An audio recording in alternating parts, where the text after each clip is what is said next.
नमस्कार।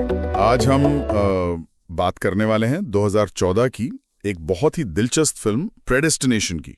Science fiction, mystery, thriller, सब कुछ है इसमें। हाँ बिल्कुल, ये स्पिरिक ब्रदर्स की डायरेक्ट की हुई फिल्म है।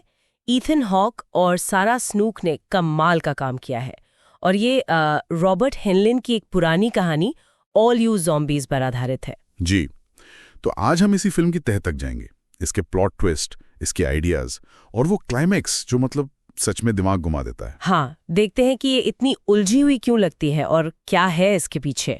तो कहानी एक टाइम ट्रैवल एजेंट की है ना, ईथन हॉक का किरदार। हाँ वो एक आतंकवादी फिजिल बॉम्बर को रोकने की कोशिश कर रहा है। सही, और इसी चक्कर में वो एक बार में एक ऐसे इंसान से मिलता है जो खुद को दी अनमैरिड मदर बताता है। ये सारा स्नूक का किरदार है। और वो अपनी कहानी सुनाता सुनाती है।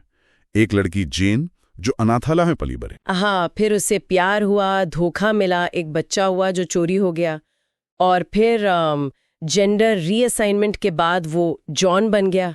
बड़ी अजीब कहानी है। अजीब? ये तो बस शुरुआत है, असली ट्विस्ट तो अब आता है। हाँ, मतलब धीरे धीरे ये खुलता है कि जेन, जॉन, ये एजेंट और वो फजल बॉम्बर भी। वही तो, ये सब असल में एक ही इंसान है, बस अपनी जिंदगी के अलग अलग मोड़ पर। ये पॉइंट जब रिवील होता है ना, होश उड़ जाते हैं। और यहीं से फिल्म के जो सेंट्रल आइडियाज हैं वो सामने आते हैं, खासकर ये टाइम लूप वाला कॉन्सेप्ट। बिल्कुल, इसे कॉजल लूप कहते हैं, एक बंद दायरा जहां कारण और परिणाम एक दूसरे से जुड़े हैं। मतलब किरदार खुद ही अपना पिता है, खुद ही माँ, खुद ही बच्चा, और खुद ही अपना दुश्मन भी। हाँ, वो बच्चा जो पैदा होता है उसे अतीत में ले जाकर छोड़ा जाता है ताकि वो बड़ी होकर खुद को ही जन्म दे सके। ये है ऑन्टोलॉजिकल पैराडॉक्स। इसका कोई शुरुआत का पॉइंट ही नहीं है। सोचिए, हैनलिन की कहानी इसी पैराडॉक्स को किरदार के अकेलेपन से जोड़ती है।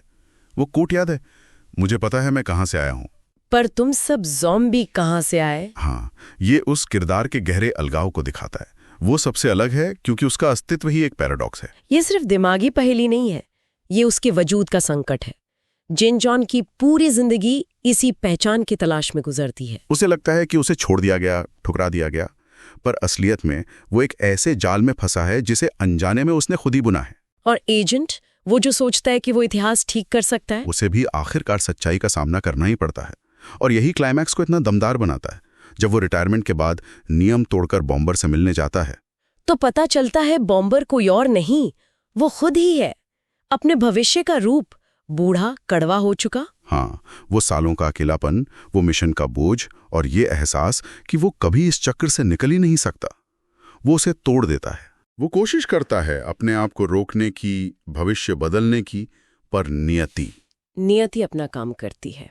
वो गोली चलाता है, अपने ही भविष्य को मारता है, और ऐसा करके वो खुद ही वो बन जाता है जिसे वो मिटाना चाहता था। कितना ट्रैजिक है, एक बंद घेरा जिससे कोई बाहर नहीं निकल सकता। बिल्कुल, ये फिर सिर्फ टाइम ट्रैवल की कहानी नहीं रहती, ये भाग्य, पूर्व नियति, प्रीडेस्टिनेशन की कहानी बन जाती है।